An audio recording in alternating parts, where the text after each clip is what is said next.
Hello there, and welcome to Sync Music Matters, a podcast that explores the beautiful relationship between music and the moving image. My name is Jim Hustvedt, and I'm your host on this journey, as each week I seek to understand the people and the process behind the best music in TV, film and games. I'm talking to composers, but I'm also talking to editors, music supervisors, directors, and anyone else who's involved with the synchronous process of pairing audio and visuals. Hello listener, welcome back to another episode of Sync Music Matters. In a moment, I'm going to be chatting with Nathan Klein. We're going to talk about how he got into music. We go under the skin of Atomic, which is a recent action thriller from Sky, starring Alfie Allen, which Nathan provided the music for. It's a very cool blend of beats and synths, but with some other traditional scoring instrumentation as well. We talk about, yet again, the power of authenticity in music. I think this is the 5th interview in a row that I've done where this has come to the forefront. And composers have talked about how stopping worrying what other people think and just being true to themselves has been a turning point almost in their careers. And Nathan talks about this in specific relation to the danger of second guessing what directors want. So as part of the pitch process, the trap you can fall into is trying to second guess what you think the production team or the director actually wants, whereas quite often they don't know what they want until they hear it. And so his approach is to just create something that excites him, because hopefully then it will excite the director as well. And we also talk about pressure and how pressure can be incredibly stifling when it comes to creativity. So lots to get into. But before we do, as ever, just a quick request. If you're a regular listener and you could spare 7.3 seconds to just rate and review on your preferred podcast platform, I'd be hugely grateful.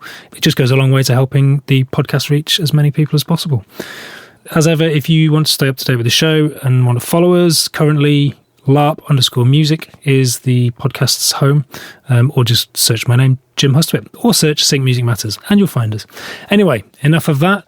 Grab yourself a Mars bar and a cup of tea. Let's chat to Nathan. Nathan Klein is a British-American TV and film composer. His distinctive scores, blending synths and more traditional instruments, can be heard across BAFTA-nominated TV dramas and Netflix Global Top 10 series. Recent credits include Sky's action thriller Atomic, starring Alfie Allen, the BBC's BAFTA-nominated Ludwig, and upcoming series Film Club, written by and starring Amy Lou Wood. Nathan, thanks so much for joining me. Thanks a lot for having me. It's a pleasure. I will start as ever. If you could cast your mind back to a young Nathan growing up on the mean streets of Teddington, if someone had asked you, what would you like to be when you grow up, what would you have applied? I think I'd have certainly known it'd be something in music. I think that was always reasonably clear, mainly because my mother had pushed me so hard towards music for so long as a young child, which there's no regrets about that, but I think that was always on the horizon. It's so funny saying the mean streets of Teddington, because I think if anyone has been to Teddington, they'll know they're very much not mean streets, but a lot of, very wholesome, kind of safe place to grow up. So I was very lucky to, have that. So was your mum musical? Is that what the push for music was, or? Yeah, so my mum was an opera director. And I definitely spent quite a lot of time around that environment with her when I was younger. And I think that probably kind of naturally infused in me to some extent. If when you were younger you felt it was going to be music related, did you know in what capacity and at what point did it sort of start to morph, or did you start to think that TV composing might be a viable path? So I did a lot of jazz improvisation as a younger child, and I think that kind of was a brilliant way into composition, because you lose that guard of kind of creating music, and you're used to the idea of just on the spot coming up with things. And I think that made a huge difference, and that led me to wanting to start writing stuff down and all sorts of other genres, not just jazz related. But then at school there was like a workshop on film composition where I had to score a scene from Jack the Ripper, which is a film that I was not aware of at the time and I've never watched since, but it might be familiar to other people. But I did it and I just totally got the bug, and it was just so clear even from that first moment that it was the thing for me. Yeah. So you came out of school and went on to uni to study music? Yeah. So after that initial experience, I think it was just, I was so clear on that, wanting to do that. I was really lucky. My mum had a friend from university. He was a film composer in Los Angeles. So when I was 16, she unbelievably kindly took me over there, and I spent a bit of time in the studio. A really brilliant composer called Nathan Wang. I think he'd done all sorts. So he'd been doing some like Disney films at the time. And I remember just being in the studio and, just being totally overwhelmed by how exciting all the gear was. And the big revelation was seeing the how technical the craft was, and seeing how, and I had this at the age of 16, I had a really clear realization that it would be a really technical profession, and I'd have to learn a lot of practical skills, such as, and I think like programming, recording, working with computers, even understanding how to work with picture in a really basic level. Like how do you get it into your computer in a way that you can manipulate it and work against it. And I think so. As soon as I got home, I wanted to get bits of recording equipment, and think I was when I was 16, I started trying to record kind of local bands in very low grade ways that I'm sure would sound terrible if we dug them up right now. Did you get a Sound on Sound subscription? I actually didn't. I've never strayed that far. I've read my fair share of Sound on Sound articles. Yeah, you're in deep when you're into Sound on Sound. But it's a really good way to kind of stay up to date with, I suppose, what's happening in the industry and the tech and everything. 100%. I can't. I've read a lot of reviews for things, for sure. So working with, was it Nathan Wang? You say? Yeah. Did you sort of work? Did you just go into the studio to see what he was doing, or did you work with him for a while? I just went into the studio. I shadowed him for like a day or something, and I saw him write, and he was incredibly sweet to me. And it's so funny how like one day I remember every moment of it, and it's amazing how those experiences impact you. But he was scoring a scene, and he kind of said, "Let's listen to the temp a bit." And like, what are you hearing? And I'd say like, harp or something. And he said, "Oh, why don't you try playing something similar to that?" And then, and he got me on there and actually doing it and seeing the actual process. And I think that was an incredible thing to get to try and do, because it just made it so clear what the process is. And I'm not saying that's like how you should score things, but I think in a practical kind of Hollywood sense, just seeing how that happened, was really amazing. And yeah, again, it just like highlighted the actual because I think there's a lofty thing of thinking about being a film or TV composer, but I think the actual process of it is, there's a lot to that ultimately that you sort of have to see other people doing. Well, it's funny because I spoke to Jeff Russo a couple of weeks ago, and I quipped to him that in the UK, I think some people, certainly in the north of England, I think certainly for me growing up, like composing music was never considered a career option. So I sort of quipped that to Jeff, and I think he was like, no, he was like, this is a really hard job. There's loads going on. There's project management. There's managing musicians. There's relationships. So there is a hell of a lot to creating music, and it sounds like that you had a glimpse of that in the studio, of like all the different facets that go into it, not just sitting down and writing. And it's funny because when I tell people that I'm a composer, quite often people mime conducting. I think people think of composers as just somebody who stands up in front of an orchestra and waves their hands around, but very different process. And back in, so when you were, what year would this have been when you were shadowing Nathan Wang? Oh Lord, I was 16, so okay.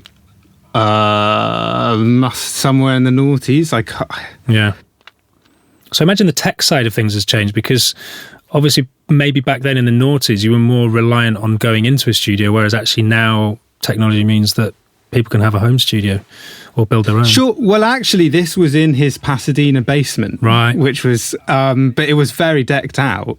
But yeah, in a funny way, I'd say like I was quite lucky that when I really got into it, Logic was in a stage. I think things have changed, but actually not hugely. Whereas maybe a decade before then, I get the sense there were some huge changes over that decade.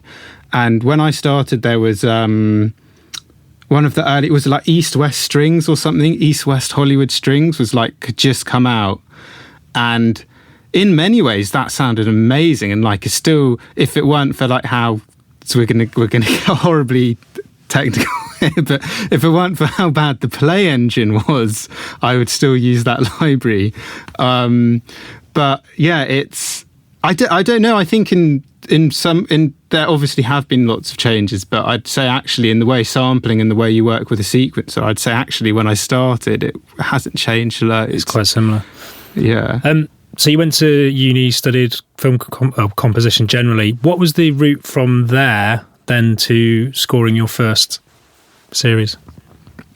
So at university, I did loads of writing music for plays and some short films.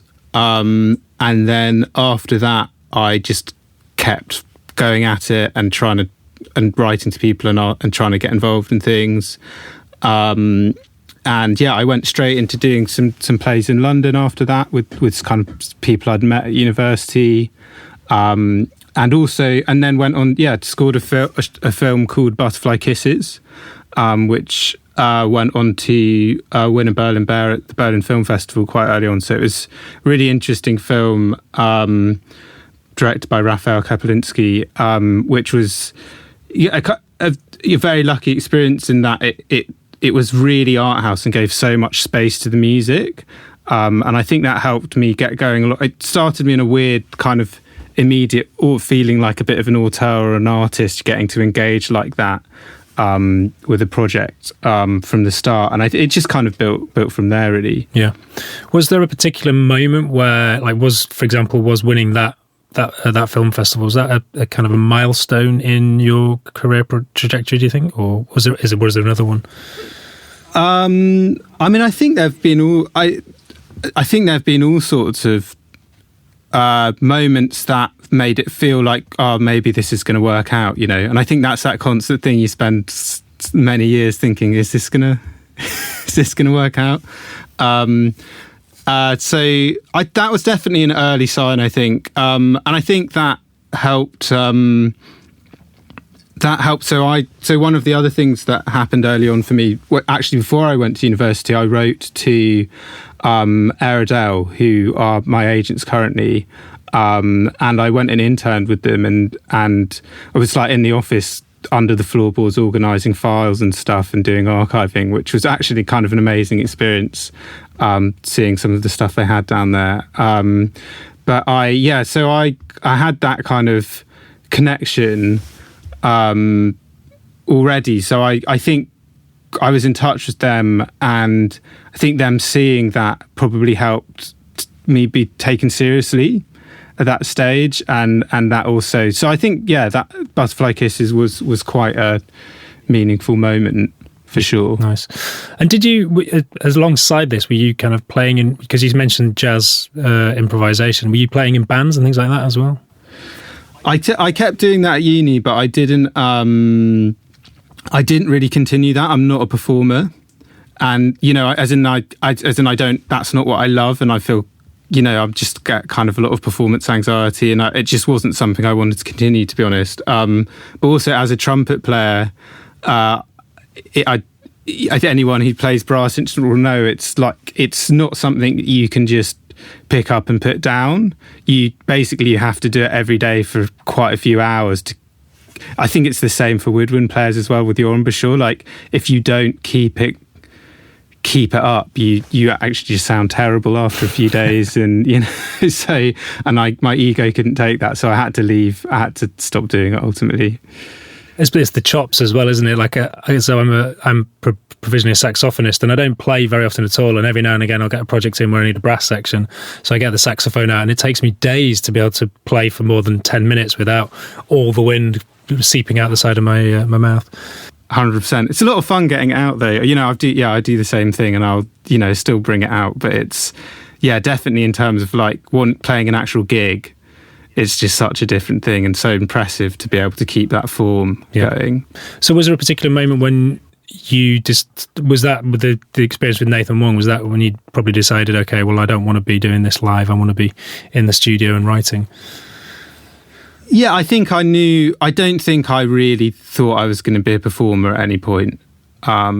For sure, I think I knew from a young age, it's just not for me. It's too high pressure. I think it's. I'm in such awe of musicians who can get through that pressure, because I don't know. I mean, maybe people really don't feel it, but I think facing that on a daily basis, that pressure and in the moment performance.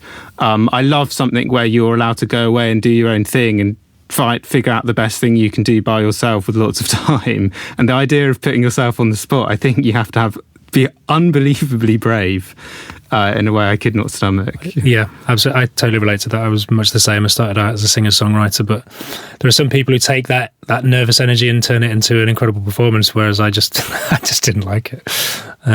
But yeah. So at what point you presumably signed with Airedale, and is that when sort of bigger series for Netflix and things like that started coming in? I think it was still. I mean, I was still in my early 20s at that stage, and I think there was still a lot of time to go. And I kept things moving, and the other thing I was doing was a lot of orchestration, and I had an amazing mentor in Andrew Skeet, who from quite an early stage I started working with him as an orchestrator. And so I kind of, I'd continue doing theatre, I continued doing various film projects, and did a lot of orchestration and learned a huge amount through doing that orchestration. I got to work on some really interesting films that were recording like Abbey Road and Air Studios. So I saw a huge kind of range of productions. Like I'd be working on my own short film or theatre production, which was obviously like tiny budget, and then I'd be working on something recording at Abbey Road with a huge orchestra. And I think that was a very unique experience in terms of seeing how music could be produced at all levels. And what's so interesting is you're still ultimately, the composer's still sitting there by themselves, probably at a computer, maybe at a piano, having to come up with the initial idea. And that process is still the same, whether or not you're then given the budget to do some huge recording, or you have absolutely nothing and just have to make it work. I think that was something I was sort of obsessed with for a long time, was this idea of how on earth are you meant to compete when you've got no resources at the start, and finding ways to realise your music in an effective and compelling way when you don't have those resources. And how do you do that? I think that's honestly really the name of the game in many respects. I don't think it's everything. I think obviously there's the actual writing side, but I think just basically being really creative is a huge part of creativity, to think about ways around that. And I've definitely gone down the route where I want to create a lot of the sounds myself in my own studio. So I've invested in microphones, I've invested in a studio I can record well in. And I do think in some ways it's a bit limiting, because there are instruments I can't play to the level of another musician. But at least I have a huge palette of instruments that I can draw on. And I think there's something very personal about the expression you can put into something when you're the composer and you're performing on it. And I think it's become quite fashionable, even if you're not a cellist, to kind of have a cello in your studio as a composer, which I'm a huge fan of. And it's amazing how you can. There seems to be no limit to how many different sounds you can get out of a cello, really, especially when you're combining it with effects and electronics and whatever other manipulations you want to do. So I think that's one of the things, is basically And I can see from your studio also you have all sorts of instruments, and I think a lot of people are taking that approach. So I think that's a lot of self-production is one of the ways. That's what I was going to say. It sounds like, because obviously once upon a time as a composer, it might have just been writing the music, but very much today it sounds like what you're doing is you're delving into the production side of things in order to find unique ways of creating sounds that can then compete with, someone who has got the budget to go to Abbey Road. The Hollywood budget, yeah, for sure. And I think, the thing is, I think as I've, even on the larger budget projects, I'd still want to do a lot of that self-production, because I think that's what makes your music sound unique to you, because the way you're recording it, your performance, like no one else will be creating that exactly as you are. Whereas if you do go into a studio, record an orchestra, it will sound quite similar, depending on how you use the orchestra, for sure. Yeah, so those initial phases in your own studio with your own plethora of instruments. I'd never not do that, for sure. And there's also this issue of, like, I think directors and producers getting so used to hearing really, really well produced demos that it's quite hard. And I'm not, I have really mixed feelings about the direction that's gone in. Because it means there's maybe less space at the start of the demoing process to, try things that sound a bit shit, or use samples that are a great musical idea that will sound great recorded later. And that's a really difficult thing, I think, now as composers are facing, is that it basically has to sound great from the start. Yeah. You're almost the demo is almost the finished product. 100%. And would you tend to, because obviously you're more than happy to sort of play around on these different instruments yourself, but in the demo stages, will you bring in other musicians to play cello and things like that? Yeah, definitely. I'll definitely try and do that. It's always a bit of it's difficult, because you could just endlessly do that, because you could endlessly do that and have everything rejected and get to the end and be like, I don't have any budget at the end of this to record. But I think it's a risk worth taking, and I think if you can get an idea that the people you're collaborating with buy into, it's a hugely helpful thing to do, and definitely a way to get your music to sound unique. I've done over the last few years I've done that a lot. I'd say. Great. Well, that probably provides a nice little segue to go under the skin. And let's have a chat about Atomic, which is currently out on Sky. So tell us a little bit about how that came about. Did you pitch for the gig? And tell us a bit about the music, because it's a sort of quite synth heavy score, isn't it? It is indeed. Yeah, it was. I just wrote a pitch to a scene. It was actually approaching the Christmas holidays, and I was really kind of done with working, and I thought. I think it came in, and I just thought, I'll just give this a go. And something about it, I scored, the first scene I scored was the pre-title scene in the first episode, where Max is intercepted in his car, and then there's this kind of reveal that JJ's British, and he shoots all of his friends. He basically shoots all his friends, doesn't he? Yeah. JJ shoots all his friends, and inexplicably wants to, save Max. And it's a totally, it's really, I think it was described in one of the reviews as like I can't remember, it's like the most high octane 30 seconds of British TV this year or something. It's like a really arresting scene. I can't remember the exact phrase, but it's, and I think it was so exciting to score it that something hit me and it clicked. And I found this kind of, there was like a fusion of sort of like Johnny Greenwood alternative string techniques with, some like gritty synths, like kind of Trent Reznor, Atticus Ross style stuff, and that being able to do that combination, I was, really, really happy to get the opportunity to do that. I think those are like two of the most cool and exciting areas of scoring to be able to combine. So it felt very natural as soon as we started going on that. Did you hear from the director what it was about that pitch that captured their imagination? I think they felt like it was really just in your face and exciting. I think was the thing they said, and there were certain sounds in it that they really liked.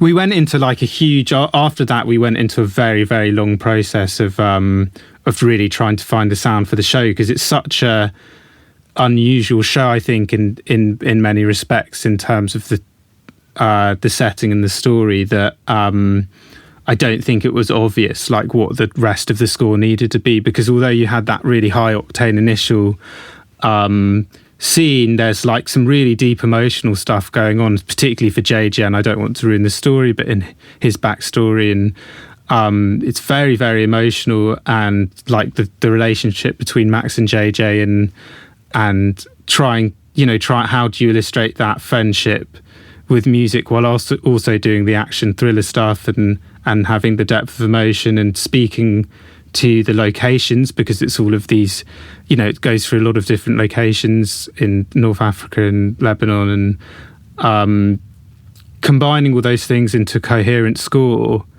and so many characters. I think the first episode has like 8 to 10 characters in it.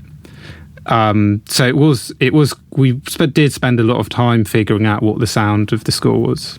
And how would you describe the sound? Because it's obviously within that there could be temptation, as you sort of go from North Africa into the Middle East, there could be the temptation to lean into that particular sound, but it doesn't really. But there's quite a few really nice little motifs, and there's a slightly discordant sound feeling to it as well.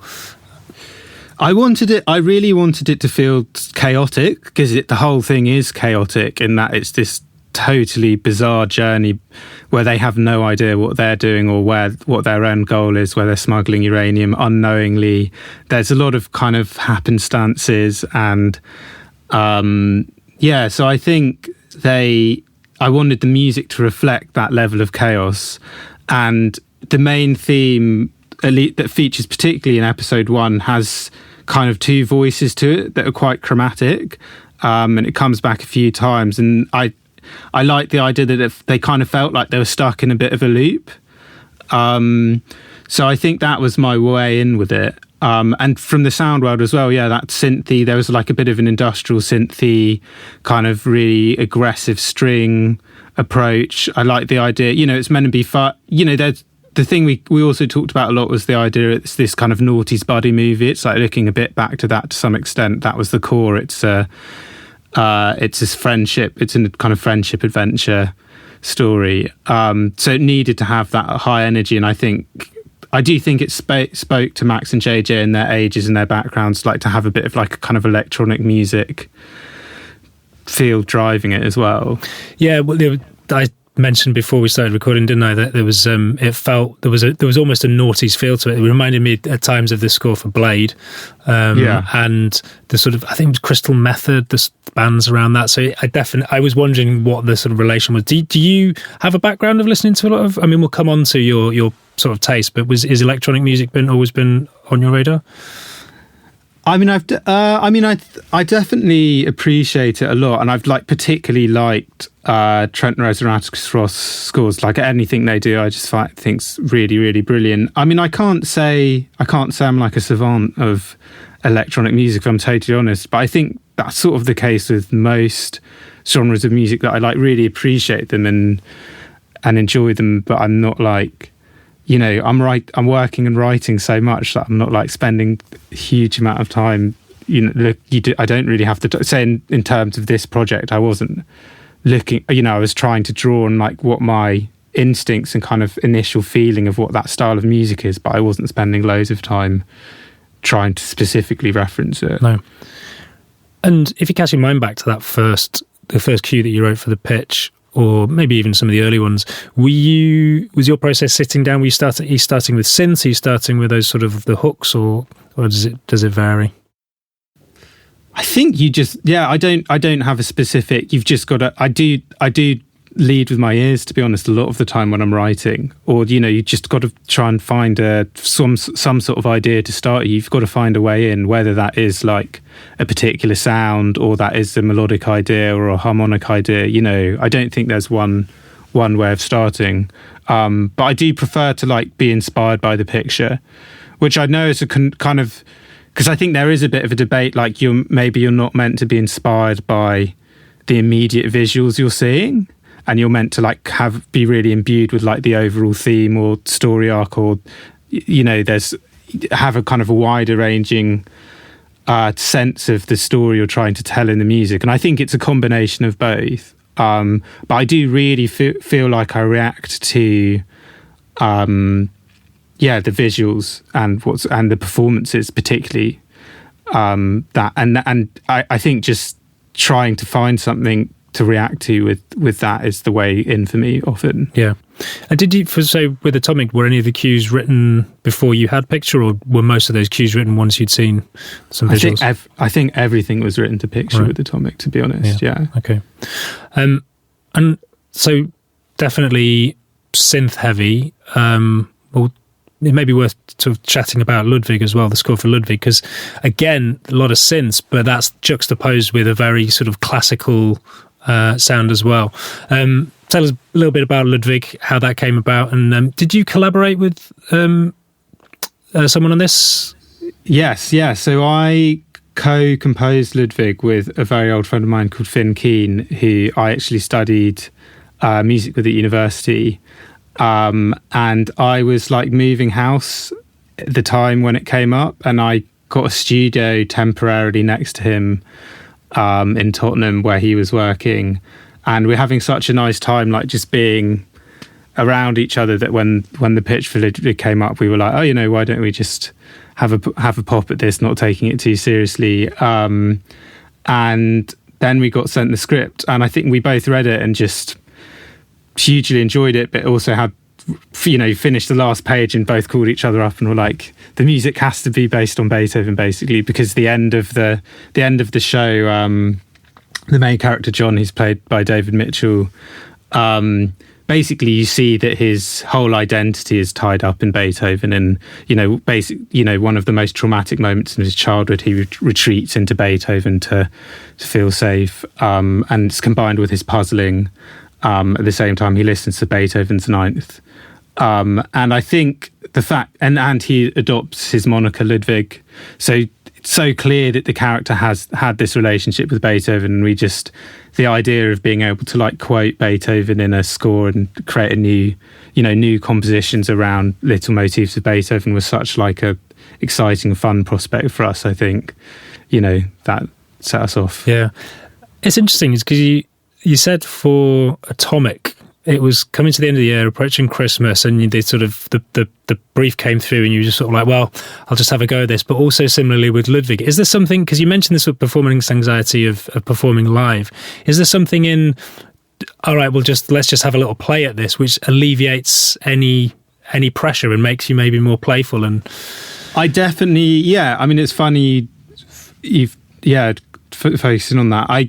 I definitely think the less pressure you can put on something, the more likely you are to like come up with something a bit more interesting. But yeah, to be honest, that attitude is more just I've sent off so many pitch reels over the last decade that I've not heard anything back from, that you cannot, you just, for your own mental health, you cannot put too much pressure on any of these things. And I definitely say when you're pitching, you just really... the worst thing you can do is be like, I've got to get this, or, create any kind of determinism. So I think you have to be pretty blasé about them, and just, definitely that's the ones that have worked out have been the ones that I've been more relaxed about, I'd say. But like still put forward an idea that like I was excited by 100%. Yeah. Yeah, absolutely. It's doing something that's exciting, but also not, because pressure is an amazing way to stifle creativity. Definitely. Do you have any kind of techniques or tools that you employ to alleviate any pressure when you're pitching or when you're working on a show? Well, I think it is just that learning that kind of that mental approach of trying to not feel like everything is pinned on getting that job.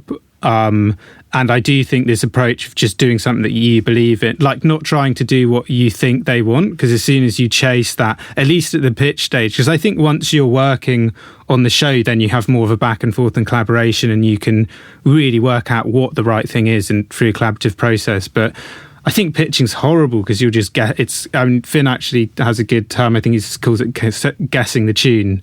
Guess the tune, because it's like you have no idea what their taste is going to be or what they're really looking for. And they probably, I think a lot of the time, the production don't really know what they want. So all you can do is do what excites you and you think is good. And I think since I've started approaching things like that, at least at the pitch stage, and being pretty, honest and open about it, I think that's worked out well. Yeah. Well, I think, and as well, listening to Atomic and Film Club, which we'll come to, and Ludwig, it feels like you do have quite a unique tone or style. Is that something that you've consciously cultivated, or has this just come about naturally? Well, that's very nice of you to say. I mean, that's like kind of the dream of what you'd want really as a composer, is to have a unique style. And I think it's definitely something like I know I need to have and I would like to have. But I think ultimately it's quite hard to lie with your own music. I think you just have to. I think you can tell when someone's forcing a style that that doesn't feel comfortable to them. So I think you really all you can do is trust your instincts and follow what you think feels right. So I'd say I'm on these projects. I'm just trying to follow really authentically what I feel the music should be. Yeah. It's interesting. This is now a common theme. I think Andrew Lockington said something very similar about that when he stopped caring what people thought and just focused on doing what felt right to him. He felt there was a big shift, and Jeff Russo kind of touched on something similar as well.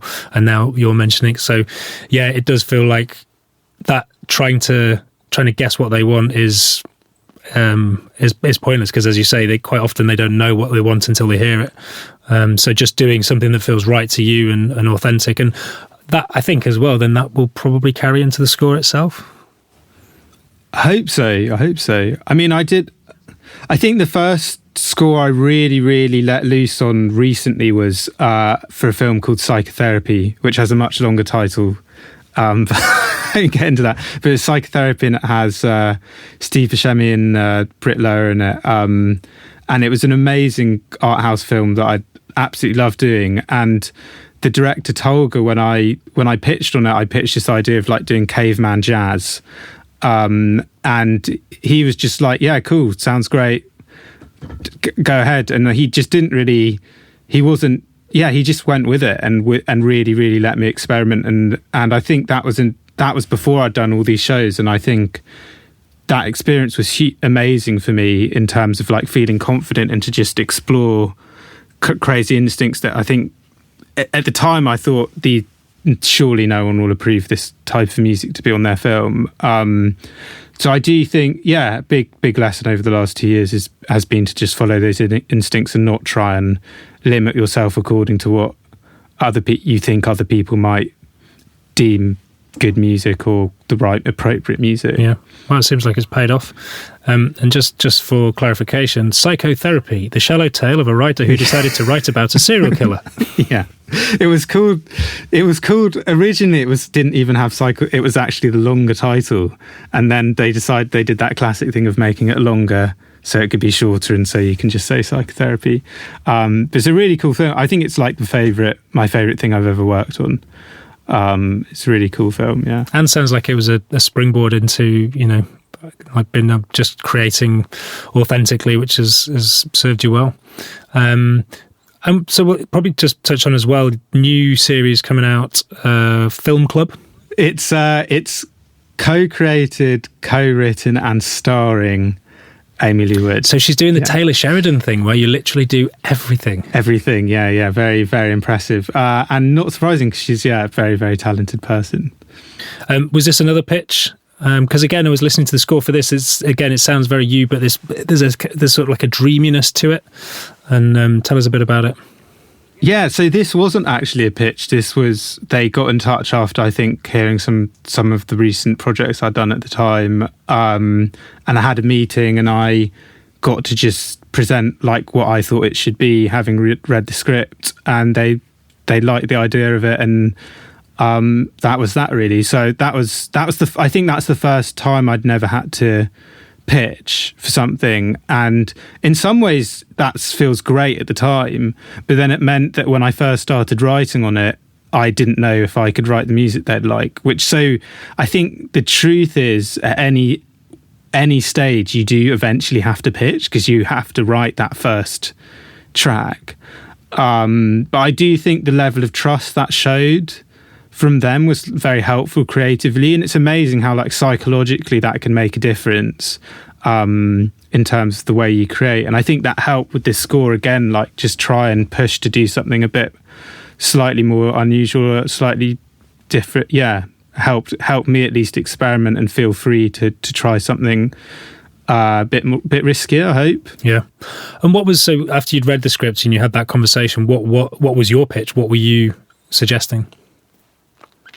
Well, it was a year ago, but I think I was really drawn to two aspects in the story, which were that the main character Evie has agoraphobia, so she's scared of going outside, basically, and to put it in really simplistic terms. And also was also using like films and imagination as an escape. So there was this combination of feeling like trapped in your internal world and your mind, and very psychological and kind of a bit scared of the world, but also feeling hugely creative and imaginative, and the ability to be lost in these kind of magical worlds of films, or these otherworldly experiences of films. And the first episode is kind of loosely framed around them watching Alien, and I think the combination of the magical realism and the opportunity to do things with music that way, and also being able to explore an interior psychological world for Evie was so interesting and attractive to me. But I think basically what I pitched was that the two should be linked, and that even though each episode of Film Club is based around a film, I thought it would be I thought even though that's the title of the show, I thought the core of the show was Evie's emotional journey personally, which I think is true, and that's the story people were really following. I think because there's lots of strands to the show. There's also like a romantic relationship, and it's kind of a rom-com, it's a comedy, there's family relationships, there's mother-daughter relationships. It's like super rich in themes, but for me it was like the strongest thing to attach to musically was Evie's journey, and that's what I wanted to ground the music in. And the sense that she basically, for all these film club nights, she'd like build all these props and decorate the room, and I wanted the music to feel a bit homemade, as if she'd maybe made it in her garage as well. So I think that's why you've got this kind of slightly indie band vibe to it. Like potentially she could have made it, and everything in the score I've played and created in my studio. So it's true to it in that sense. But that was the big thing, was trying to keep an aesthetic that was true to the character, rather than, because I think one way you could have scored the show is each episode do a kind of like spoof style of the film that they were watching. And I think that could have been interesting for sure. But I think that would have missed like the thing that people are watching the show for. Yeah. And I suppose if the music's mirroring, if it's following the character journey, you've got that sort of, what's the word? The consistent thread throughout, which tie the episodes together. Yeah, which creates a world and that is what I would say to them. I'd say you really want this, you want a true sense of the show through the music, and that's I do think that's something that is so important with score that sometimes gets overlooked, as just creating a world.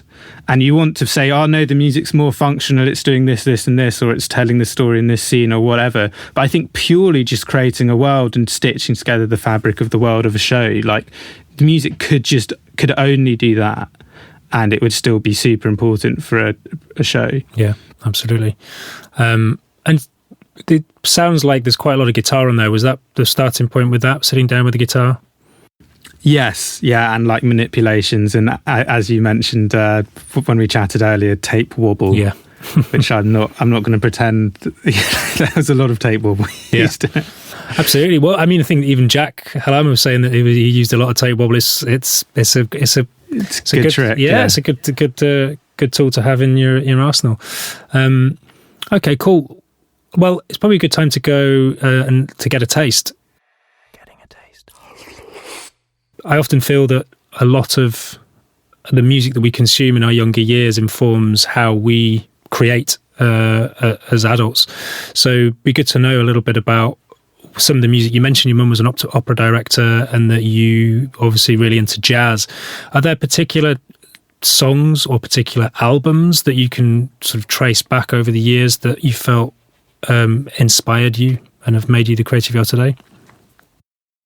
I mean, I think like it's hard to pin down like a specific thing. I mean, what I'd say is like I had a really nerdy kind of nerdy classical music childhood. I think partly because my parents, who are lovely but not particularly cool in terms of their music taste. Are any parents cool? Well, I don't know. I think I get the sense some people are, some people's are, but mine certainly were not. So I was really like a classical music nerd, and I didn't really get into. In my teenage years, I'd listen to some bands. I remember I'd like listen to Hardfire. I think for some reason it's one, Red Hot Chili Peppers and stuff. But it wasn't like, I wouldn't say I was like really, really passionate about popular music at that stage. I was really into classical music, and I loved Mahler, and I loved Wagner, I loved Bach and Brahms and Mendelssohn, Schoenberg, and that I really had that as your most formative years musically, I guess. And that's not to say I wasn't I remember hearing the Social Network score and being hugely inspired by that, and so interested in the sound production and the choice of the way you can create suspense through minimalism. And, so I think it's not that I didn't appreciate other styles of music, but I think early on, formatively, it was the classical side. And what were you hearing when you listened to the Social Network score? What were you hearing? What was it and how did you deconstruct it? I think I was hearing, I think it is about sound production, and that can be such 90% of the sound of something, 90% of the content of something. Sorry, and it's so interesting. And one of the things I found so interesting about Mahler is that he's this obsessive orchestrator, and he would write quadruple piano, or he would be really, really dictatorial in his markings on the score. And I can totally appreciate that, because I find it such an odd thing, saying classical music, that the same score could be performed in so many different ways, and as a composer you don't, that it's a whole area that's sort of missing from the score, and the score isn't the finished piece of work really. Whereas if you look at something like Social Network, it's many steps on from that in terms of you've got the notes, but then there's a huge amount being contributed to what the piece is in the recording, in the production, in the sound world. And because you're doing so much with the sound production, it means you treat the writing and the choice of notes and the harmony differently. And it's all of this, I think that in the same way that I kind of got that film scoring bug, I just loved that there was so much detail to something and so many aspects to it. I don't think you could ever get bored of this craft, essentially, because there's so much to it. It's not only that tradition of hundreds of years of notating with dots, it's also an infinite amount of ways of recording and producing and sound production and creating drama with so I think really from that early experience, just having an appreciation of all types of music as a result of that, that's what's exciting, is that there's such a diversity of things you can do. And I get the impression from Trent Reznor and Atticus Ross's scores, a lot of what they do is all about taking sounds and putting them through, multiple banks of guitar pedals and analog gear. Are you doing that with analog gear as well, or are you relying on in the box a bit more? No, I'm doing so. I try and stay out of the computer as much as possible. For Atomic, I got a Lyra 8 synth, which I don't, I think maybe lots of people are familiar with it, but I loved working with that. It was really chaotic and kind of crazy, unconventional synth. So I do think as much as possible and it's feasible budget wise, I wanted to stay out of the computer for sure. So have you got a big pedal board as well then? Because I know Jack Halama's got quite an impressive pedal board. I've not got as many as Jack. I've got a few. I've got a few recommendations from Jack. I have to be honest that he's informed. Yeah. Go on, talk us through a 100%. couple. We'll just like have 30 seconds of nerding out on gear. Yeah, well, I've got my main guitar pedals is a Blackbird tube tone, and I think the thing I'm most into is Royal ribbon mics. So I invested in some Royal 122s, and I've got a Royal 121, and anything I put through a ribbon mic just sounds amazing. And I have to give credit to Nick Taylor, who's I think one of the best engineers in London, who I'm sure people might be familiar with. He did some work with Spitfire in the early days as well. But yeah, he's the recording and mix engineer that I've worked with throughout my work, and I think he was like an early supporter of ribbon mics and got a lot, and now they've become super fashionable in London. But I don't know if I can fully credit him. I'm sure he'd have something to say about it for sure. Well, nice to give him a shout out as well. Presumably, so he mixes your scores, does he? Yeah, he mixed Film Club and Atomic and Ludwig. Yeah. Nice. I think sometimes mix engineers don't probably get the credit they're due for that polish, that sheen they bring to the scores. 100%. Okay, so Social Network was obviously a film. Are there any particular, of the composers you mentioned, are there any particular pieces of music from them that today when you hear it, it's evocative, brings a tear to your eye or whatever? I think the Mendelssohn songs without words, never fail to really stir something up in me. I think Schoenberg's Verklärte Nacht was like a really seminal piece for me. I think all sorts of things really. Brahms String Sextet. It's a lot of classical stuff, I guess. But I mean, even, going back to like Prince of Egypt, they were like kind of late 90s and noughties animated films, I think particularly got me going. I loved Kung Fu Panda. I think it's like one of the best films it's been made, and like the music's just so brilliant in it. Who did the score for that?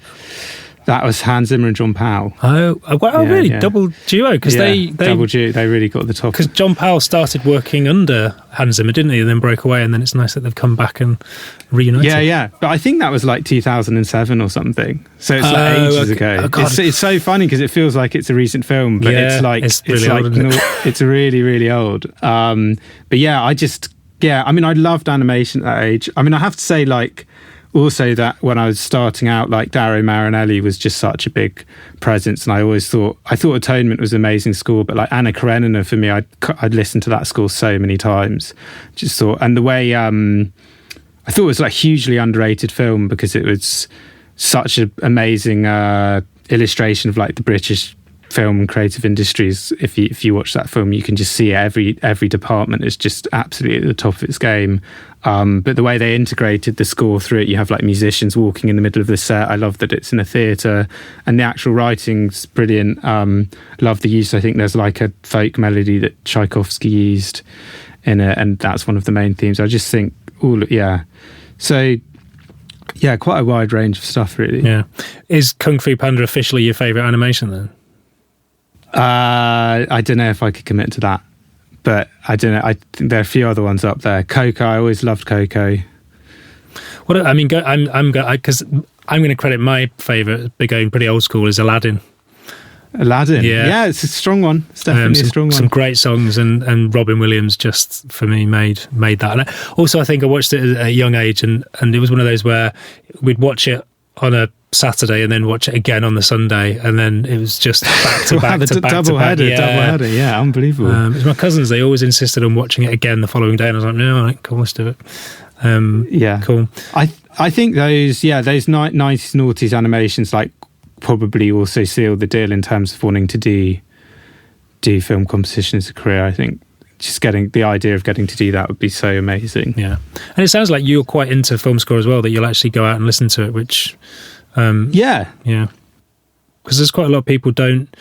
Well, I think it's more of a thing, isn't it? Because obviously film scores are now available quite readily to be listened to. But I'm probably listening to film scores more than I'm listening to other I mean, I don't know. I mean, other than like maybe going back and listening to classical stuff, but I think in terms of, I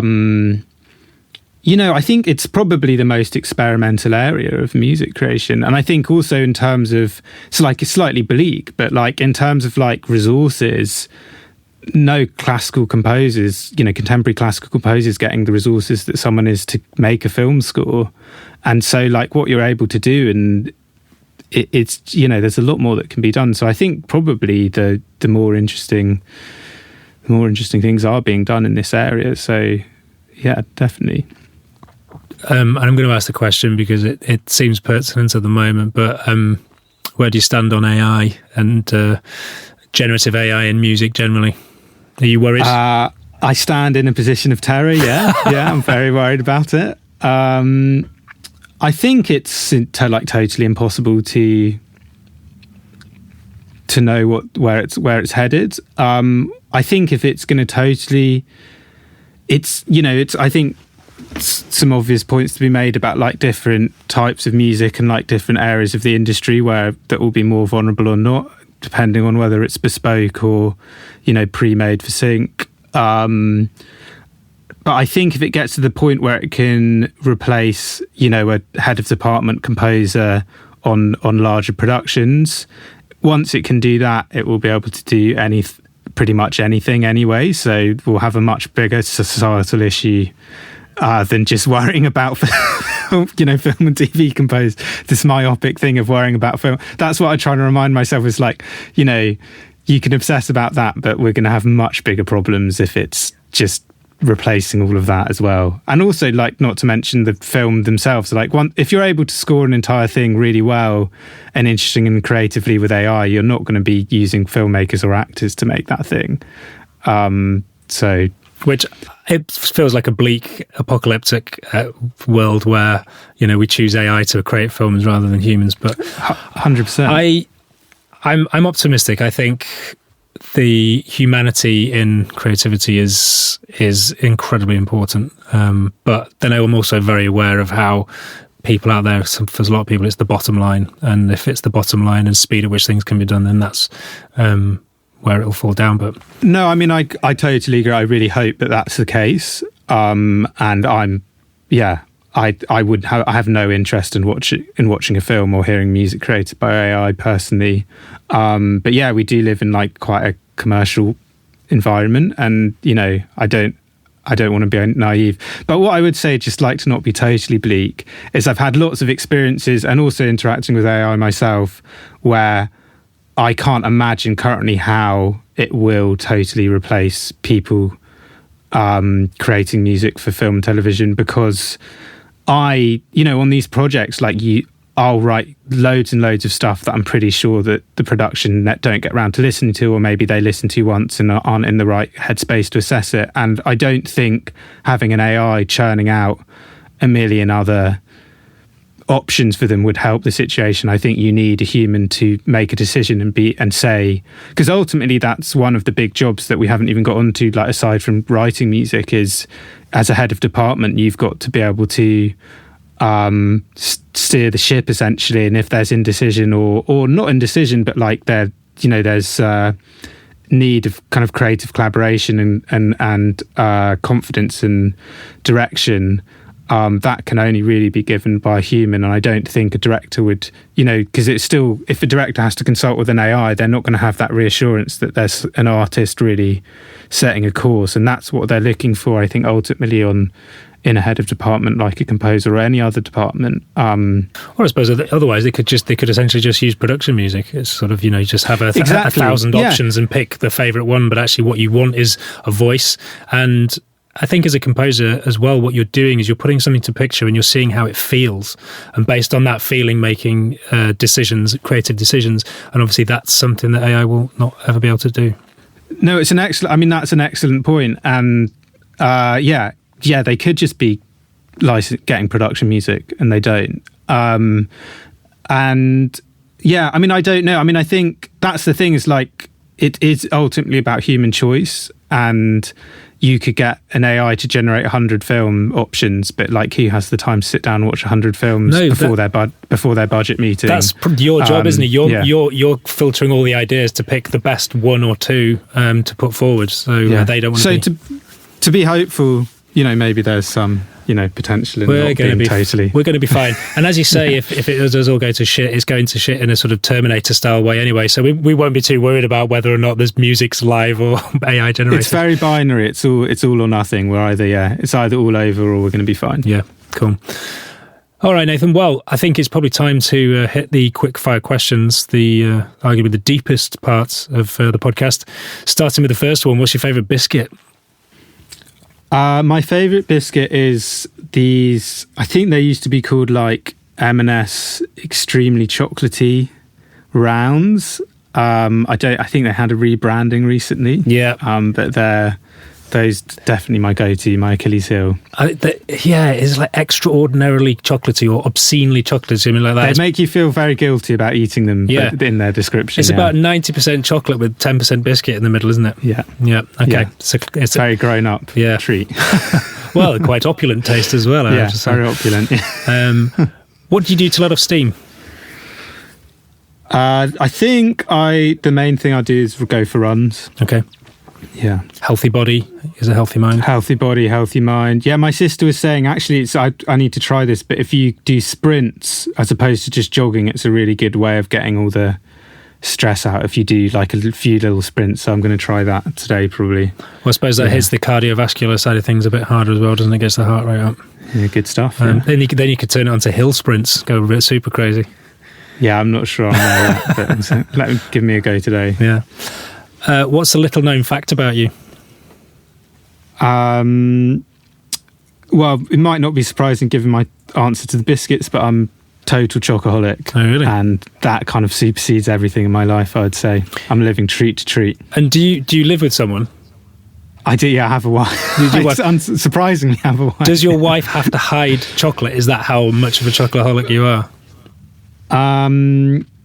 I've been known to get on the wrong side of her for going into her stash of whatever treat she has. Right. Yeah. Because you can't be trusted with it, quite frankly. I can't be trusted with it. And though she's not really like the kind of person who would want to go to the effort of hiding something, I think, to be honest. She just wants to know that she's got a stash and you're not going to go near it. Yeah. Nice. So it's more of an honour system. Yeah. Aside from AI, what scares you?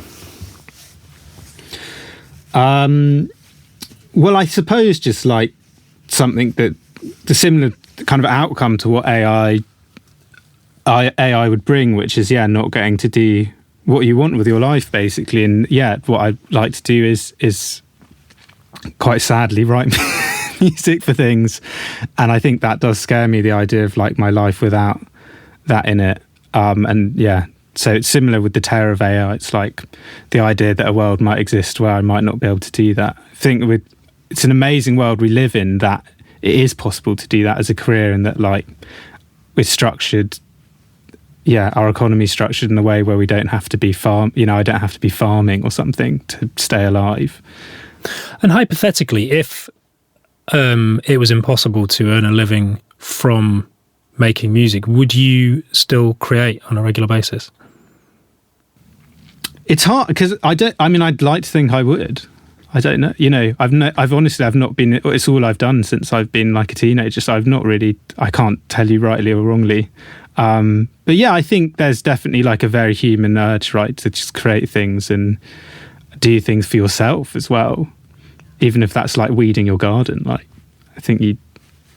Yeah, it's just an existential thing, because this is a conversation that comes up quite often around the studio, and someone was saying the other day that if you are a creative for a living, and that creativity is essentially driven by your need to clothe, feed, and house yourself, if you take away that need and that drive, is the same drive there to create, which made me sort of think, I'm like yourself, I would like to think that it would be, but if all of a sudden, the basic universal income, all of my essential needs were met, I'd still need something to feel fulfilled through, but then would it be music? I don't know.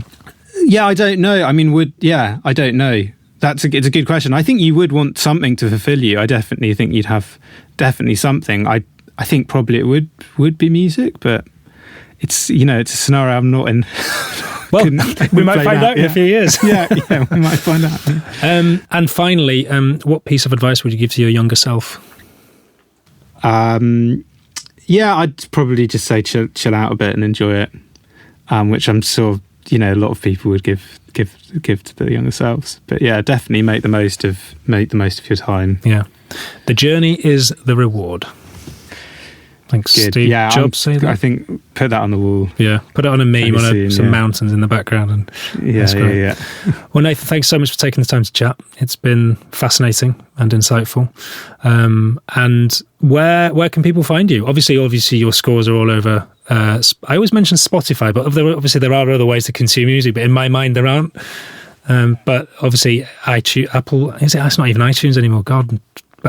I think it'll be definitely they're on Apple Music as well. I think they're on all any albums I've done on the main platforms. But yeah, Atomic is currently on Sky or the Now TV app. Film Club's going to be on the BBC. Depending when this comes out, it's coming out on October 7th. Film Club, so that will be on BBC iPlayer. And Ludwig is still on BBC iPlayer. And there's a new series to come at some point. So, for all those shows. But yeah, Spotify, Apple Music. I'll have to look if I'm on Tidal. I don't know. I know there's lots of other platforms. I think you could download MP3s from Amazon. Yeah. If that's your thing. Isn't Tidal a washing detergent? It's my father-in-law is a big Tidal subscriber. I was really impressed actually. Apparently it's like the most ethical one and the most high fidelity one. There's also Ludwig vinyls. What? There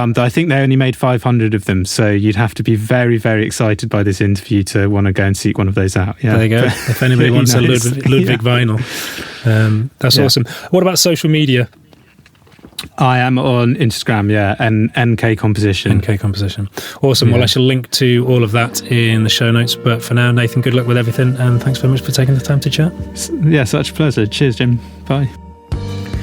Thank you very much for listening. If you've enjoyed this episode, and given that you've listened this far, I feel you might have, then I would be honoured and incredibly grateful if you could take a moment to subscribe, rate and review on your podcast platform of choice. By subscribing, you'll automatically be notified each time a new episode drops. And by rating the show, you tell the artificial intelligence that will soon be running the world that this podcast is worth listening to. I certainly get a lot of insights and value from these conversations, and I genuinely hope you do too. If you'd like to get in touch with the show, then you can email me, podcast@larpmusic.com. Larpmusic.com is my digital abode, and the home of the podcast is larpmusic.com/Sync Music Matters Podcast. And Sync Music Matters Podcast is hyphenated. Thanks again for listening, and until next time.